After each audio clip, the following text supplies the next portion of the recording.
இயேசுவின் நாமத்தில் உங்களுக்கு அன்பின் வாழ்த்துக்கள். நல்லா இருக்கீங்களா? இந்த நாளிலும் கூட உங்களை பார்ப்பதற்கு மிகுந்த மகிழ்ச்சி. ஏன் தெரியுமா? 9 மாதங்கள் கர்த்தர் நம்மை அழகாய் பாதுகாத்தார், பலப்படுத்தினார், வழிநடத்தார். இல்லைங்களா? இந்த 10வது மாதத்திலும் தேவன் நம்மை பலப்படுத்தவும், நம்மை ஆசீர்வதிக்கவும், தொடர்ந்து நம்மை அநேக காரியங்களில கர்த்தர் நம்மை ஆசீர்வதித்து உயர்த்த ஆவலாக இருக்கிறார். ஏன்னா இன்னைக்கு நல்ல அருமையான ஒரு வாக்குத்தத்த வசனத்தை கொடுத்திருக்கிறார். அதுக்கு முன்னாடி சொல்றேன், நல்லா ஸ்தோத்திரம் பண்ணி, நல்லா ஜெபம் பண்ணி, கர்த்தருக்கு நன்றி செலுத்தி இந்த நாளை, இந்த மாதத்தை துவக்குங்க. கர்த்தர் உங்கள் எல்லா காரியங்களிலும் முன்னாடி இருந்து உங்களை ஆசீர்வதிப்பாராக. சரி, இந்த நாளில் கூட பாருங்க, கர்த்தர் நமக்கு விசேஷமாய் கொடுத்திருக்கிற வாக்குத்தத்தம் என்ன அப்படின்னா, 1 சாமுவேல் புஸ்தகம் 2ஆம் அதிகாரத்துல 30வது வசனம். 1 சாமுவேல் 2ஆம் அதிகாரத்துல 30வது வசனம். அதுல ஒரு 6வது வரி. என்ன அந்த வரி அப்படின்னு நான் வாசிக்கிறேன், நல்லா கவனிச்சு பாருங்க. என்னை கனம் பண்ணுகிறவர்களை நான் கனம் பண்ணுவேன். இன்னைக்கு கர்த்தர் உங்களை என்னையும் பார்த்து சொல்லுகிற ஒரு வார்த்தை என்ன தெரியுமா? என் மகனே, என் மகளே, என்ன கனம் பண்ணினா நான் உன்னை கனம் பண்ணுவேன். கனம் செய்வது அப்படின்னா என்ன முதல்ல நம்ம தெரிந்து கொள்ளலாம். அடிக்கடி நம்ம இதையே தான் குறிச்சு பேசுறோம். கர்த்தருக்கு கனம் கொடுப்பது அப்படின்னா காணிக்கை கொடுப்பதுதான் கனம்னு சொல்லி ஒரு சில பேர் நினைச்சுக்கிட்டு இருக்கிறோம். அதை காட்டிலும் பெரிய ஒரு கனம் இருக்கு. என்ன தெரியுமா? முதல்ல ஜெபிக்கிறது தான் அவருக்கு கொடுக்கிற ஒரு கனம். எழுந்து தேவ சமூகத்துல முதல்ல முழங்கால் படியிட்டு கர்த்தரிடத்துல நன்றி செலுத்தி. ஏன்னா இந்த இரவு நம்ம தூங்கிட்டு காலையில் எழுந்திருப்போமாங்கிறது நிச்சயம் இல்லாத ஒரு வாழ்க்கை. நல்லா தெரியுதுங்களா? அப்படி இருக்கும்போது எந்திரிச்சோன்னா முதல்ல ஆண்டவரே உமக்கு ஸ்தோத்திரம், கண்விழிக்க செய்தீரே உமக்கு ஸ்தோத்திரம், இந்த நாளுக்காக ஸ்தோத்திரம். ஜெபிக்கிறோமா? கர்த்தரோடு கூட பேசுகிறோமா? ஜெபம் என்பது இயேசு கிறிஸ்துவோடு நாம் பேசுகிற ஒரு அனுபவம்.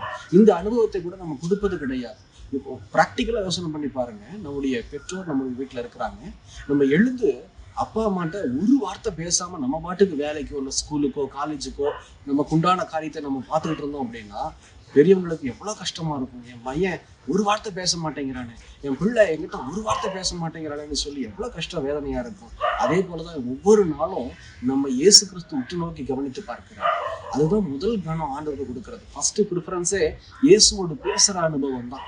2வது காரியம் வேத வசனத்தை வாசிக்கணும். ஏன்னா கர்த்தரோடு கூட பேசுகிறது நம்ம ஜெபிக்கிறதுனால. 2வது அவர் நம்ம கூட பேசணும் இல்லையா? அப்போ இயேசு கிறிஸ்து நம்ம கூட பேசணும்னா இந்த வேத புஸ்தகத்தை எடுத்து சின்சியரா வாசிக்கணும். ஏனோ தானோன்னு சொல்லி கேலண்டர்ல வாசிக்கிறதோ இல்ல இந்த மாதிரி யூடியூப்ல நான் பேசுற மாதிரி அநேக ஊழியக்காரங்க பேசுறாங்க, இதை மட்டும் பார்த்துட்டு ஓடுற கிறிஸ்தவர்கள் இருக்கிறாங்க. தயவு செய்து இது கனம் கிடையாது, இது கர்த்தருக்கு கொடுக்கிற கனம் கிடையாது. புரிந்து கொள்ளுங்க. வேத புஸ்தகத்தை எடுத்து சரியாக வேத வசனத்தை தொடர்ச்சியா நீங்க வாசிக்கிற ஒரு பழக்கம் இருக்கணும்.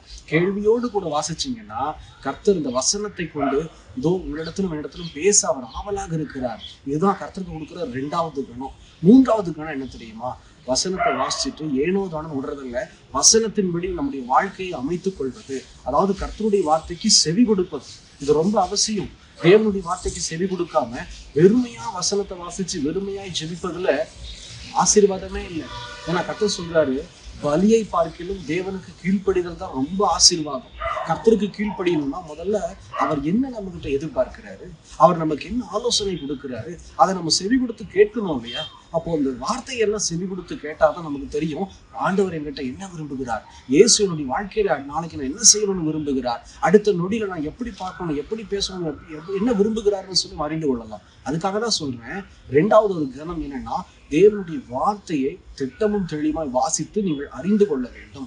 3வது செவி கொடுத்து அதுல தியானமா இருக்கணும். நான் சரியா செய்யணும், ஆண்டவருக்கு பிரியமானதாய் நான் பார்க்கணும், தேவனுக்கு பிரியமானதை பேசணும், தேவனுக்கு பிரியமானதை நான் செயல்படுத்தணும். எல்லா நொடிகளிலும் இயேசு இடத்துல இருந்தா எப்படி யோசிப்பார்? அதுதான் கனம். யோசனை பண்ணி பாருங்க. உங்க வாயிலிருந்து ஒரு வார்த்தை புறப்படுறதுக்கு முன்னாடி தேவ பிள்ளைகளை நான் ஒன்றும் சொல்றேன், இயேசு இடத்துல இருந்தா எப்படி பேசுவாரு, இயேசு இடத்துல வந்தா ஒரு மனுஷனை எப்படி பார்ப்பாருன்னு சொல்லி நீங்க ஒரு நிமிஷம் சிந்திச்சு பார்த்தீங்கன்னா நம்முடைய வாழ்க்கை மிருதுவாய் மாறும். இதுதான் 3வது நமக்கு ஆண்டவருக்கு கொடுக்கிற ஒரு கனம். இந்த ப்ரிஃபரன்ஸ் ஆண்டவருக்கு கொடுக்காம அவரிடத்துல இருந்து நம்ம கனத்தை பெற்றுக்கொள்ளவே முடியாது. அவர் நமக்கு கனம் கொடுத்தாருன்னு எப்படி தெரியுமா இருக்கும்? பயங்கரமான அபரிவிதமான ஆசீர்வாதமா இருக்கும். ஸ்தேவானுக்கு தேவன் கனம் கொடுத்தார். எப்படின்னு தெரியுமா? அப்போஸ்தலர் பகுதி எடுத்து வாசிச்சு பாருங்க. சுவிசேஷம் சொல்லி ஒரு இடத்துல இதோ ஸ்தேவான் தன் கர்த்தருக்கு ஊழியம் செய்யும் போது அந்த இடத்துல ஜனங்க எல்லாம் ஸ்தேவானுக்கு எதிராய் நிற்கிறார்கள், கல்லெடுத்து எறிகிறாங்க. ஸ்தேவான் முழங்கால் படியிட்டு அப்படியே வானத்தை நோக்கி அண்ணாந்து பார்த்த போது பிதாவின் சமூகத்திலிருந்து இயேசு கிறிஸ்து எழுந்து நின்றார் ஸ்தேவானை வரவேற்பதற்காக. அந்த ஸ்தேவானுடைய உயிர் பிரியும் போது வானத்தை பார்க்கிறார் ஸ்தேவான். அவ்வளவு சந்தோஷம். ஏன்னா இயேசு ஸ்தேவானுக்கு கனம் கொடுத்தார். இன்னைக்கு அப்படிதான் கர்த்தர் நம்முடைய வாழ்க்கையில மரணத்தப்ப மட்டும் இல்லைங்க, உலகத்துல வாழும்போது கூட நம்மை கனப்படுத்த அவர் ஆவலாக இருக்கிறார். அவர் எப்படி தெரியுமா கனப்படுத்துவார்? நம்மை ஆசீர்வதிப்பதன் மூலமா அவர் கனப்படுத்துவார். 2 ராஜாக்களின் புஸ்தகத்துல 4ஆம் அதிகாரத்துல ஒரு 8ஆம் வசனத்திலிருந்து கிட்டத்தட்ட நீங்க வாசிச்சு பார்த்தீங்கன்னா, இந்த எலிசா அப்படிங்கிற ஒரு பேருள்ள தேவ மனுஷன் சூனேம் அப்படிங்கிற ஊருக்கு கடந்து போயிருப்பார். அந்த இடத்துல ஒரு தம்பதியினர், கணவன் மனைவி. அந்த மனைவி சொல்லுவாங்க, இந்த தேவ மனுஷன் பரிசுத்தவானா இருக்கிறார், இவருக்கு கனம் கொடுக்கணும் அப்படின்னு சொல்லி எப்பவும் நம்ம ஊருக்கு வந்துட்டு போறாரே ஊழியத்துக்கு, நம்ம வீட்டுக்கு மேல ஒரு சின்ன அறையை கட்டி கொடுக்கலாம், அவருக்கு ஒரு சின்ன மேஜை, ஒரு கட்டில், ஒரு விளக்கு நம்ம அவருக்கு கொடுக்கலாம்னு சொல்லி கணவர்கிட்ட கேட்பாங்க. கணவரும் ஓகேன்னு சொன்னோன்னே அதே மாதிரி அந்த ஊழியக்காரரை இந்த எங்க ஊருக்கு வரும்போதெல்லாம் நீங்க எங்க வீட்டுல தான் தங்கணும், மேல நீங்க என்ன செய்யுங்க, இந்த மாதிரி உங்களுக்கு ஏற்பாடு பண்ணிருக்கிறேன், நீங்க தங்குங்கன்னு சொல்லி இந்த தங்குற இடத்தை ஒதுக்கி கொடுத்தாங்க. கனம் கொடுத்துருக்குறாங்க. யாரு? தேவனுடைய மனுஷனுக்கு. இது நிமித்தம் என்னாச்சு தெரியுமா? அந்த தேவனுடைய மனுஷனால சும்மாவே இருக்க முடியல. அந்த கனம் கொடுத்த அந்த மனைவி, அதாவது அந்த ஸ்திரீயை கூப்பிட்டு கேட்கிறாரு எலிசா, நான் உனக்கு என்ன செய்யணும்?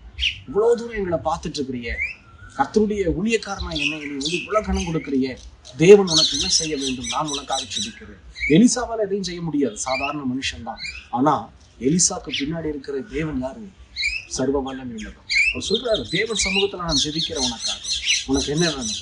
அந்த பொண்ணு சொல்றாங்க, எனக்கு எதுவும் வேண்டாம். ஆனா எலிசா தன்னுடைய வேலைக்காரன் இடத்துல விசாரிக்கும் போது வேலைக்காரன் மூலமா தெரிஞ்சுக்கிறாரு, அவங்களுக்கு குழந்தை பாக்கியம் இல்லை. உடனே கூப்பிட்டு இந்த குழந்தை பாக்கியத்தினுடைய ஆசீர்வாதத்தை எலிசா தன்னுடைய வாயினாலே உரைக்கிறார். கர்த்தர் சொல்லுகிறார், சரியான காலத்துல உன் கையில ஒரு ஆண் குழந்தை இருக்கும்னு சொல்லி. அப்படியாகவே கர்த்தர் சொன்ன அந்த தீர்க்க தரிசனம் அப்படியே நிறைவேறுச்சு. அந்த ஸ்திரீனுடைய கையில தேவன் ஆண் குழந்தையை கொடுத்தார். கர்த்தர் சொன்னபடியே எலிசா மூலியமா கர்த்தர் சொன்னார், அதை அப்படியே நிறைவேற்றினார். எதற்காக? தேவ மனுஷனாகிய எலிசாவுக்கு அல்ல, தேவனுக்கு கனம் பண்ணினால திருப்பி ஒரு கனம். என்ன தெரியுமா?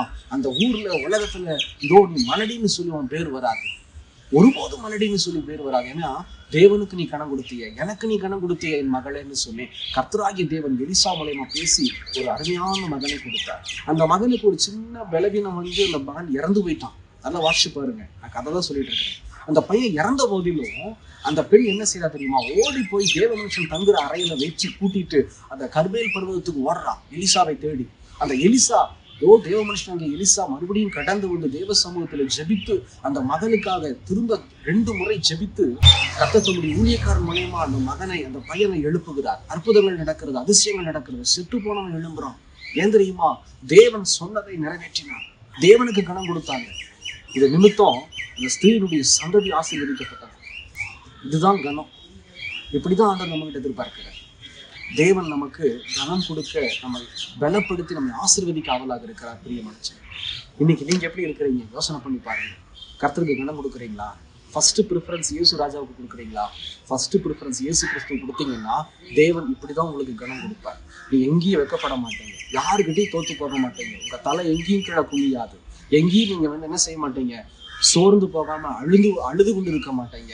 கர்த்தர் உங்களுக்கு கனம் கொடுத்து உங்களை ஆசீர்வதித்து, அந்த ஸ்திரீக்கு என்ன கனம் கொடுத்தாரு தெரியுமா? மலடிங்கிற பேரை மாற்றி இதோ அந்த குறைய கூட நிவர்த்தியாய் மாற்றினார். உங்களுக்கு என்ன குறையோ தேவன் அந்த குறைகளை நிவர்த்தியாய் மாற்றும் போது நீங்கள் கனம் பொருந்திய மனுஷனாய் மாறுவீர்கள். விசுவாசிக்கிறீங்களா? இனிமேலாவது நான் ஒன்று சொல்றேன், மனுஷர்களை காட்டிலும், சூழ்நிலைகளை காட்டிலும், வேலையை காட்டிலும், பிசினஸை காட்டிலும் இந்த இயேசு கிறிஸ்துவுக்கு கனம் கொடுக்க பழகி கொள்ளுங்க. ஏன்னா இந்த இயேசு கிறிஸ்துவ மெய்யான ஒரு தெய்வம், சீக்கிரமாய் வரப்போகிறார். அவருடைய வருகைக்கு நம்ம ஆயத்தமாகணும்னா முதல்ல அவருக்கு கனம் கொடுக்கணும். அந்த கனத்தை மட்டும்தான் இன்னைக்கு ஆண்டவர் நம்ம கிட்ட எதிர்பார்க்கிறார். ஆண்டவர் மறுபடியும் உங்களை பார்த்து சொல்றாரு, என்னை கனம் பண்ணுகிறவர்களை நான் கனம் பண்ணுவேன். ஜெபிக்கலாமா? கண்களை மூடி ஒப்பு கொடுக்கலாமா? ஒரே ஒரு நிமிடம். எங்களை நேசிக்கிற நல்ல ஆண்டவரே, இந்த வேலைக்காக ஸ்தோத்திரம். ஆண்டவரே, இதோ 9 மாதங்கள் எங்களை கண்மணியை போல பாதுகாத்து நமக்கு ஸ்தோத்திரம் ஸ்தோத்திரம் ஸ்தோத்திரம். இந்த 10வது மாதத்திலும் ஆண்டவரே எங்களுக்கு நல்ல வாக்குத்தத்தம் கொடுத்திருக்கிறேன். ஆண்டவரே, இனி வரக்கூடிய நாளில் இதோ உமக்கு நாங்கள் கனம் கொடுக்கிறவர்களாய் காணப்படணும். ஆண்டவரே, உங்களுடைய வார்த்தைக்கு நாங்கள் கனம் கொடுக்கணும். தினந்தோறும் ஜெபித்து ஆண்டவரே, தினந்தோறும் வேதத்தை வாசித்து உங்களுடைய வசனத்துக்கு செவி கொடுத்து நீர் எங்களிடத்துல என்ன விரும்புகிறேன் என்பதை அறிந்து கொண்டு நாங்கள் செயல்பட எங்களை தாழ்த்துகிறோம், அர்ப்பணிக்கிறோம். எங்களுக்கு உண்டான எல்லாவற்றையும் கர்த்தர் ஆசீர்வதிப்பீராக. தேவனாகிய கர்த்தாவே, இந்த வார்த்தையை யாரெல்லாம் கேட்டு இந்த வேளையில நோடி இணைந்து ஜெபிக்கிறார்களோ அவர்களை தொடர்ந்து ஆசீர்வதியும் ஆண்டவரே. அவர்களுக்கு உண்டான ஊழியத்தை ஆசீர்வதியும், சபையை ஆசீர்வதியும், வேலை ஸ்தலத்தை ஆசீர்வதியும், பிசினஸ் ஆசீர்வதிங்க. வியாதிய விலக்குங்க, பொல்லாத பலவீனங்கள் ஆண்டவரை வெளியேறட்டும் இயேசுவின் நாமத்தில். பயங்கள் மாறட்டும், குழப்பங்கள் விலகட்டும் நசரேயனாகிய இயேசுவின் நாமத்தில். தேவரீர் அவர்களுக்கு ஆண்டவரே ஆசீர்வாதம் என்னும் கணத்தை கொடுத்து, விடுதலை என்னும் கணத்தை கொடுத்து என் தேவன் ஆசீர்வதித்து பெருகச் செய்யும். கூட இருந்து பலப்படுத்தும் இயேசுவின் நாமத்தில். நீர் இப்படி செய்கிற அன்பிற்காய் கூடி ஸ்தோத்திரம் ஸ்தோத்திரம் ஸ்தோத்திரம். இதோ தகப்பனே, இந்த அக்டோபர் மாதம் முழுவதும் நாங்க சிறுகணும், நீங்க மாத்திரம் தான்ப்பா பெருகணும். தொடர்ந்து ஆசீர்வதிங்க இயேசுவின் நாமத்தில் பிதாவே. ஆமேன் ஆமேன். தொடர்ந்து ஜெபம் பண்ணுங்க. கர்த்தருக்குரிய கனத்தை கொடுங்க, அவர் உங்களுக்கு கனம் கொடுப்பார். எங்களுக்காகவும் இந்த கடைசி கால அபிஷேக ஊழியத்துக்காகவும் ஜெபித்துக் கொள்ளுங்கள். கர்த்தர் தாமே உங்கள் யாவரையும் ஆசீர்வதிப்பாராங்க. God bless you.